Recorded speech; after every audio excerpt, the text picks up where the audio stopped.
Okay. Hello and welcome to everybody that's joined us today. We're here to talk about winning more customers. We're going to introduce ourselves and then have a discussion and offer up real tips to you on how you can grow your customers, win more customers and retain more customers. So first, let's hear from Katerina. Hi, I've been working in marketing for over 27 years. I founded Cut Through Marketing about 6 years ago when I stepped off the corporate treadmill. We predominantly work with startup and micro businesses and those that are wanting to get to the next level of growth. Maybe they're reaching out to investors and so on. So we can help with strategies, but we also help with launch campaigns, or if you've got something that's just that little bit more complex than you've got resource for in-house. The most complex one we handled was renaming a company in 4.5 months, whilst at the same time bringing on board into the company culture the 6 companies they'd purchased through private equity. Over to Taryn. Hi, yeah, so like Katerina, I've been in marketing now for over 25 years. FCM Media's been running for 10 years, and we're a consultancy. We offer digital marketing campaigns and business audits. So we work with companies that can't afford to have their own marketing department and look to outsource their marketing. And I'm also a lecturer at Lincoln Uni in marketing and advertising, specialising in digital marketing. Janice, over to you. Excellent. Well, hello, I'm Janice B. Gordon, known as the customer growth expert and founder of Scale Your Sales podcast and framework. Now, I help companies to reimagine revenue growth through customer excellence and sales.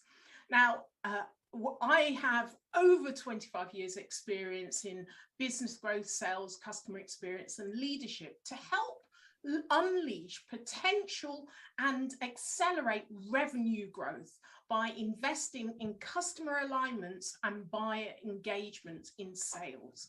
Now, sales is the engine of all growth companies, so this is why it's absolutely key.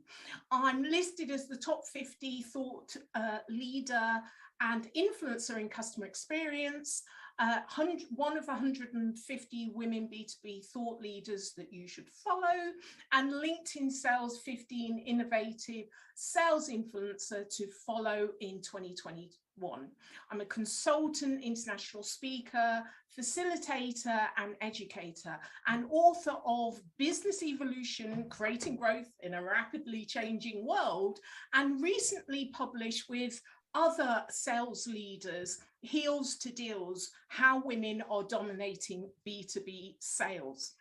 So let's get into this discussion. So who has the first question? One thing that I get asked quite a lot by clients when we're going through analysing where they're successful and where they're not is they don't know how to get rid of clients that are not profitable for them, that are actually draining them from being able to move their own business forwards. What tips and tricks would you give clients for that kind of thing? Well, I know I certainly have had this experience, and I think we all have as well. Yeah. I mean, when clients are draining you, they kind of hang on for dear life, don't they? I put my prices up because these customers, one, they're often not in your sweet spot. So ideally, you don't really want to have them. But 2, they're the type of customers that want more of you.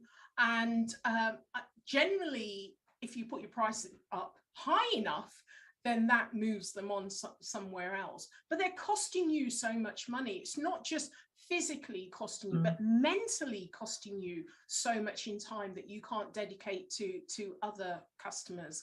The other thing is to recommend them to people, because they often stay with you because they don't know where to go. But if you have somebody that's absolutely within their sweet spot, not only are they going to do a better job, but 2, they're going to be grateful that you've not just got rid of them, that you've offloaded them to somebody else that has that, that's perfect for them. So they might recommend to you other people to you that are are better, a better fit, because you've actually moved them on to someone else. So it's doing it in a professional way where you actually don't lose the integrity of that relationship that you've actually built up. But definitely you've got to put your prices up because they're costing you. Yeah, I totally agree. I mean, we've all been there. And I think one of the biggest fears, particularly when you're a startup, is actually losing customers, because you think, well, every customer counts and every penny coming in counts. So, if I do that, if I put my prices up, I'm going to lose other customers as well. So it's a tricky one to kind of get into that mindset of saying it's okay to let these customers go. And I know it took me quite a few years to be in that position to think, yeah, it's all right to cut them out. I think the other thing we do, particularly if you say when you just starting out, is you become everything to everybody. So you might start out and you take on jobs that don't necessarily fit exactly where you want to go, but again, you're thinking of your finances and your startup, so you end up with doing jobs that you don't necessarily want to. And I think it's about being able to look at what you're doing and say, right, okay, this is where I need to niche into now, and these no longer fit. So, I'm going to specialize here, and I'm going to have to let them go. But I think, as Janice says, doing it in a professional way and giving them an out is always the best way forward. Yeah, it's having that confidence to say, no, this isn't my skill set. You really do need to be looking for this person over here. They're the person that's actually going to fit you better. And not to be afraid to say, look, this just isn't something that I should be helping you with. And I suppose we're all talking from a consultancy point of view, but the same kind of thing is if you're a builder or a dressmaker. We've all got our niches, we've all got our skill sets that we actually want to work with, because that's where we shine. And if we shine, our customers shine. So never be scared of saying, no, that's not for me. I'm not the right person for that.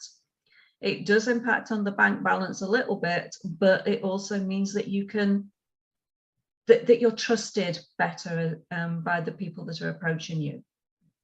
I think when we're getting together, it's understanding your own worth as well.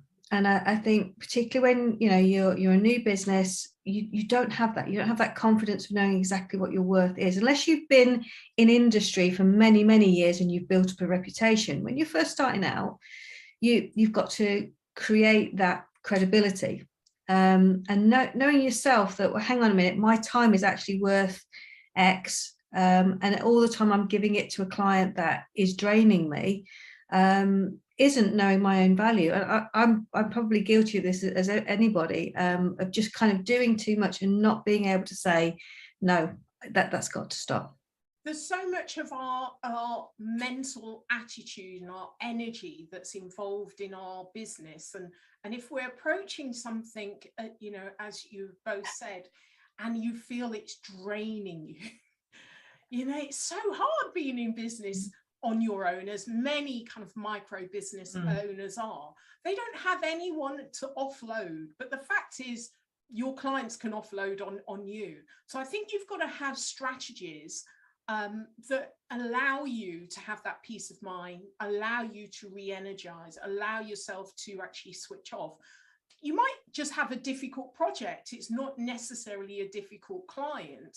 So I think it's being aware of where your energies are, and also approaching difficult things when your energy's in the right place, because you can make a lot of mistakes when you're really overtired and, approaching projects. So really being aware of where you are in terms of your energy level and your mental state in what you're doing. I think that helps us as well. Okay, so should we go to our next question then? Well, particularly when you're starting out, you tend to be jack of all trades. You have to put all the different hats on and manage every aspect of your business. Now, I'm going to take my own example here. There are two areas in which I massively don't do well. One of them is accountancy. The other is sales. I am not a natural born salesperson. I mean, what I've found is if I get in front of somebody and that the door's open, then I'll make the sale. The majority of my work has always come via word of mouth recommendations. So if, like me, you are not sales oriented, how do you overcome that, and how do you start to win more business in sort of that arena? Wow, sales, right? Well, you're absolutely typical of a lot of micro businesses. There is an aversion to sales because we've actually seen, like the car salesman. Who wants to be considered that? You care about your customers, you care about your products, and you don't want to be sleazy. So it's typical that people will say, I'm not a natural salesperson. Well, if a natural salesperson is that car seller, then you don't want to be that anyway. So that's great. It's great you're not like that. And also the world of sales has moved on enormously. And I think that if people just replace the word sales with service, now I know that you're brilliant at service. I know everyone's brilliant at service. You care about your customers and you care about your products. So what you want is the most efficient way to deliver your service. So one, you have to tell people about your service, and you're telling it from the heart because you really know that you can do a good job. They may not be the right client, but they will know if they are or not once you tell them about the experience you deliver, the outcome of your product. So you have to tell them for them to say, actually, perhaps that's not for me, but I may know someone that is. So you need to be comfortable about talking about your product and the outcomes, but you're going to talk about it the most passionately of anybody because it is your business. Otherwise you wouldn't be in business. So often we want to offload sales, but you're offloading it to someone that really doesn't have the same energy around the product and service. So it's getting comfortable with talking about the experience and the outcome. So that doesn't sound salesy to me when you're talking about that from a passionate point of view. So be clear about the experience you deliver, how you do what you do that no one else can do in the way you do it. That's what I talk about, that experience, but also the outcome. What are the results for the customer? It's so much easier for them to raise their hands and say, yes, I'm interested, or not. So I think the first thing is to replace sales with service and decide how you deliver your service that's unique and different, and what are the outcomes. And then, then the next thing is really understanding, well, who is this perfect for? Because you don't want to talk to everybody that's not relevant to you. You're boring them silly. You actually want to be very clear about who are your unique group of customers who are absolutely going to love what you do. And I think that's your starting point. It's service rather than sales. And I think a lot of companies don't spend enough time thinking about, who am I marketing to? Who am I selling to? So either they are trying to do the shotgun approach of trying to sell to everybody, or they don't. Sometimes they do that because they don't have the self-confidence and the self-belief. And we all suffer from imposter syndrome at various times, especially when you're starting up a business or running a micro business, because you are juggling so many hats. You are being the bookkeeper as well as the salesperson, as well as the service provider. But I think, yeah, Janice, you hit that nail when you say you've got to know where your sweet spot is. You've got to know what your purchaser, your ideal client, what they look like, and then go find them. Because if they're your ideal client, you'll feel very comfortable talking to them. And it's talking and being a trusted advisor more so than saying, hey, I'm that double glazed salesman that's not going to leave your office until you've signed on the dotted line. I mean, you're absolutely right there, because what that then does, if you spend that little bit of time working out who your ideal customer is, then that fills into all the other aspects of the business, because then you know where to market them to. So if you're looking at a digital marketing campaign, you know where you're going to find them. Are they going to be on LinkedIn? Are they going to be on Twitter? Where's the best place to find them? If you're going to do any form of other direct marketing, you know where to visit them, you know where they're going to be. So that segmentation is absolutely spot on, because it helps you with your tone of voice as well with any form of marketing. We all know this. It's about finding your own voice, as Janice has said. You're going to be passionate about it, but you've got to be passionate in your voice, so that when you do any kind of post about it, any talking about it, it's it's authentically you. I kind of hate that a little bit. It's very marketing-y, but it is, you know, when I post, you can recognize my voice. When Janice does, we you know, you're all coming from a sense of knowing what we're talking about. So even if you're saying something that isn't necessarily sales, and it's done with passion and it's talking about what you do, then people are going to want to work with you anyway. Absolutely. I think that's brilliant. And I also think with sales, it's important to not only understand who is your unique group of customers, but think about why they buy. You know, what is the trigger? What is the thing? It may be, if you're a wedding photographer, then, you know, you don't want them when they're already at the church. You know, what are the things, what are the steps prior to that they will then start looking for your service? So actually work back and look at what is the journey that they go on, and work right back to what is the initial trigger, their initial thought. Where are they at that point? What are they associated? What are they looking for around, you know, if it's a wedding, you know, they're going to look for a venue. So should you be aligning yourself to the venue? Are they going to look for a cake? Should you be aligning yourself to the cake maker? What are the other things when they're looking for your type of service they'll also be looking for? And that will help. You can kind of form alliances and cross refer to this group of people. And not only that, it's great if you can refer another service that's related to what they actually want to do. Then you, as you say, become the trusted advisor. Mm-hmm. But also, if you have a client, why don't you interview them? Why don't you ask them, how did you find me? Why did you want to work with me? What was it that, you know, helped them to kind of make that decision?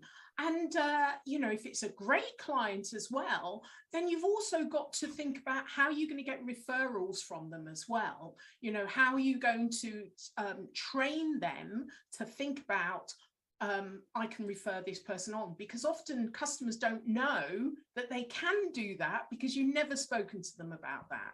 So I think, you know, sales isn't just the sales process and trying to sell something. Sales is the whole holistic process, understanding, you know, who are your customers, all the way down to when you've got a customer, how you can actually get them to refer.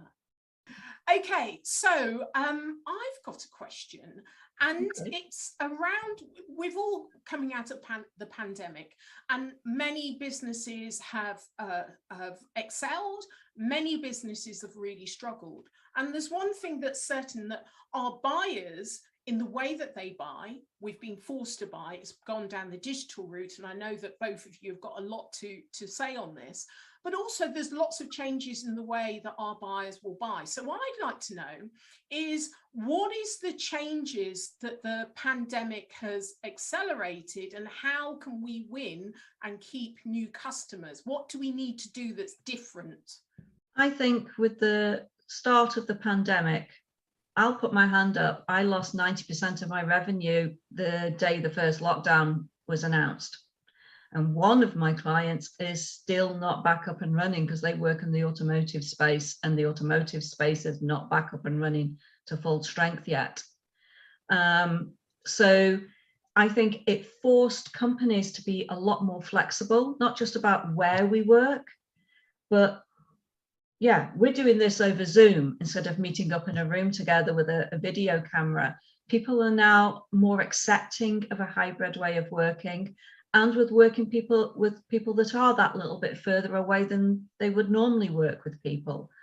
But I think that the pandemic has really had to focus people on where they should be and where they can succeed in a situation which is changing day by day. And yeah, if you were to do it, yeah, we're trying to keep jargon out of this, but if you're doing any form of PESTLE analysis, you know, that all that situational analysis stuff, that's been changing on a day-to-day basis. So you just got to go back to basics, know what you're doing well as a business, and you will still find those clients out there. You will still find there are people buying out there. Yeah, it's, I mean, like yourself, I lost clients because people sort of went, well, the businesses that weren't kind of broader thinking stopped marketing. They sort of went, we can't afford to outsource marketing, so we're not going to do that. Whereas some of the clients I got who actually realized that you need, at a time of crisis, you need to market. They're the ones that stayed with me, and they're the ones that have continued to do well.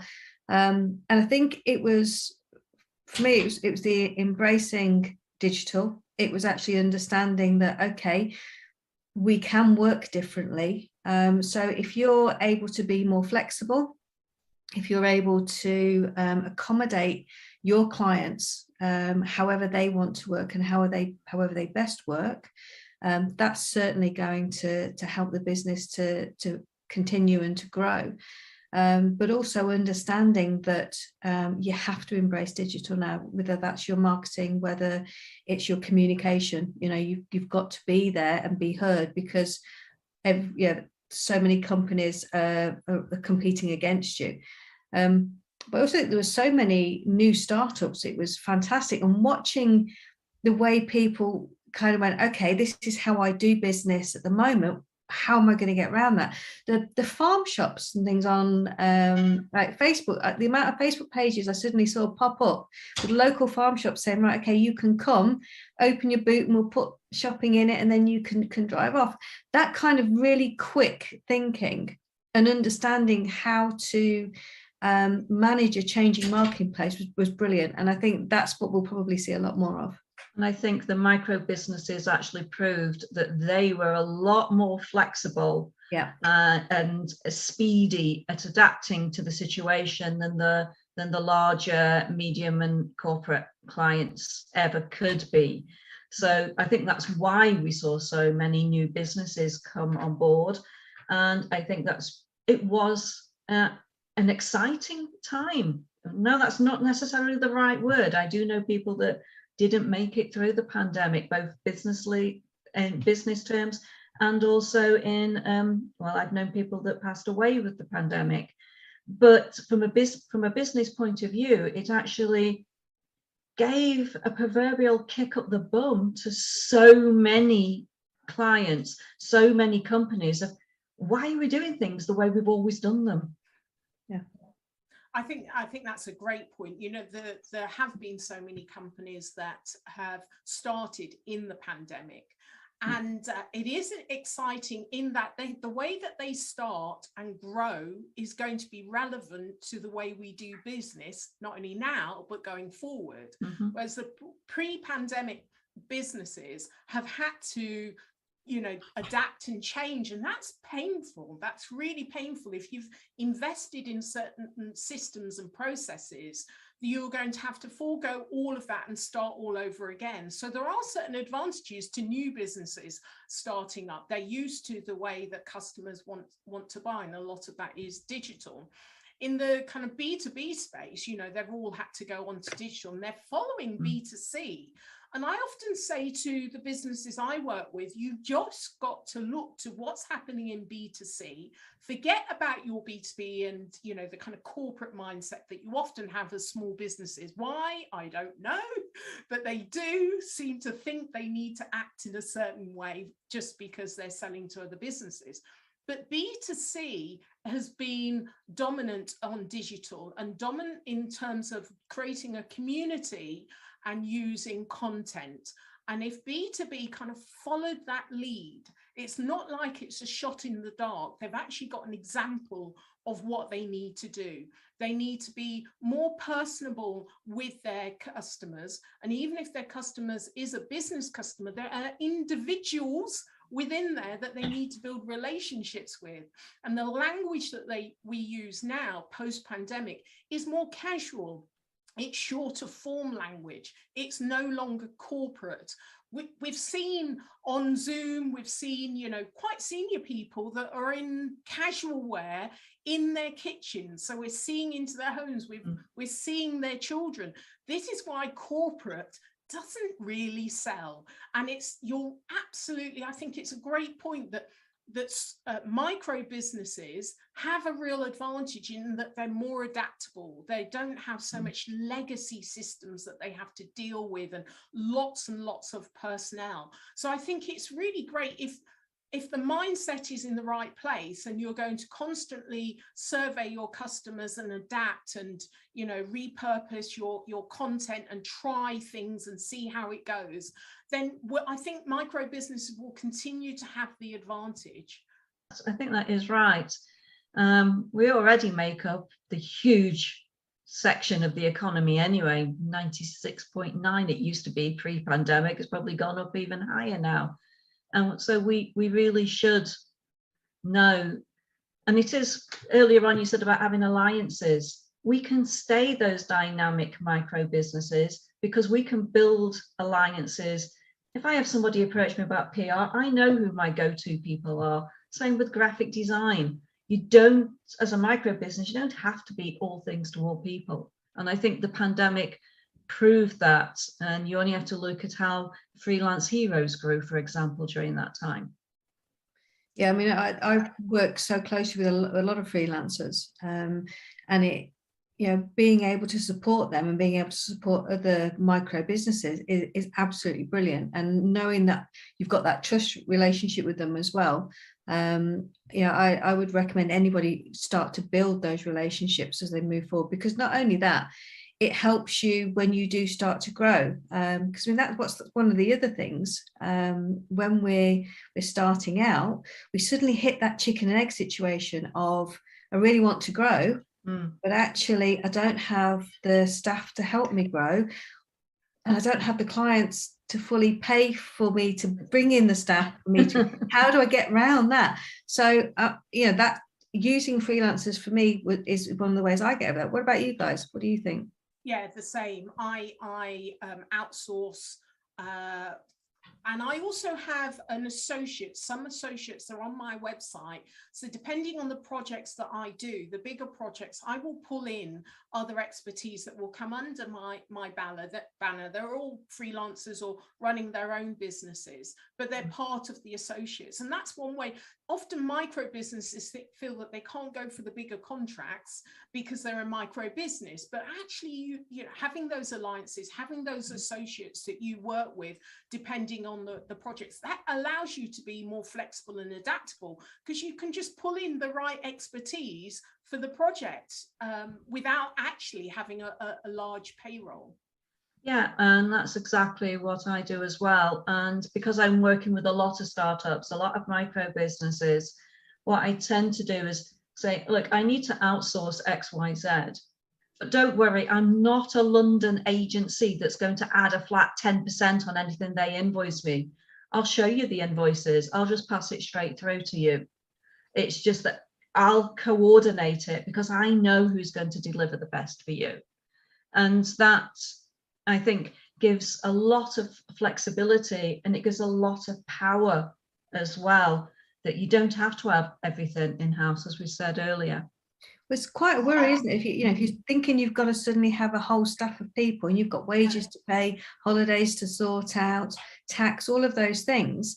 If you can alleviate that by having a trusted team behind you, and of course, then if you've got a quiet period of time, you're not paying for people when you don't need them. And for me, that was the massive change. Obviously, we've got the publishing company, so I've got editors and formatters, cover designers, the media, I've got website designers, the whole side of that. So if I looked at it on paper, I might have a staff of probably 10 or 15, which in a pandemic, I'd never been able to have supported. But because we work the way we work, we're all still working together. We've all still got our businesses, and I think it really is the way forward. Yeah, absolutely. Okay, so time is of the essence. So we've got our wrap up question, and what's the number one strategy you would offer the listeners of people on this call to win more customers? One key strategy. I think we touched on it earlier. It's identifying and knowing and understanding your client, knowing who your ideal, what your ideal client looks like, where they go for their information, what kind of language they respond to, where, if you're doing B2B, where they fit in the decision-making unit, who Are they the decision maker? Are they the influencer? If you're doing B2C, what radio station do they listen to? What TV programs did they watch? Not because you're going to be advertising in them, but because then you know how to engage. You can actually visualize what Jane Doe looks like in your head. I think that is the number one key thing for me. And I am surprised, and I've been in multinationals who have no idea what their ideal client looks like or what messages that ideal client is going to respond to. I want to follow up on that one by saying it's also about understanding where you need to put yourself. So once you, as you said, once you've got your customers established, find out what your niche is, make sure that you are not trying to do everything for everybody, because you can't, and then market in that right place. So if you've discovered that your clients are all mums, then think about when are they online, what platforms are they using, so you can then reach the right people that you want to reach. I'm also going to do a real shameless plug here for Tony, because I know obviously it's his day, and I'm going to say that's got to be part of your strategy. So read The Happypreneur, because that has got to be part of anybody's strategy. So that's my top tip. It's a great book. I absolutely loved reading it. My top tip would be retention and referrals. And the two work really well together. We often talk about, and the title of this session is winning more customers. But often we win more customers and then our attention goes to winning more customers. And then we lose the customers we've won. Well, it's more expensive to onboard and win a customer than it is actually to grow an existing customer. So if you want to accelerate your sales revenue, you've got to focus on your retaining your existing customers and expanding and growing them. So that would be my top tip, because out of the customers that absolutely love what you do, the great experience that you deliver them, and experience trumps price and product, they become your sales team. They become the ones that will refer more great people to you. So you really invest in the retaining your customers, giving them a great experience, asking them what more I can do for you, interviewing them, and resolving issues quickly for them, so they know that you're really engaged in making sure that they win. It's not about you, about making your customers, helping your customers to win. They will refer more people to you, and they refer great people to you, and that they become your sales team. So that would be my kind of winning strategy to win more customers. Right, well, I think this has been excellent. It's been quite a round robin, but there's been so much great content that we've all delivered to help micro businesses win more customers and grow. Is there any kind of last thing you'd like to say before we wrap up? Don't give up. Just keep going, even when it feels that you just can't. Don't give up. There's nothing better than being a micro business owner. And there's no such thing as a stupid question. So if you want to know the answer to something, just reach out. Other micro business owners are very friendly. Just pick up the phone, drop them an email, ask at that networking event. Just don't struggle on your own. We're a great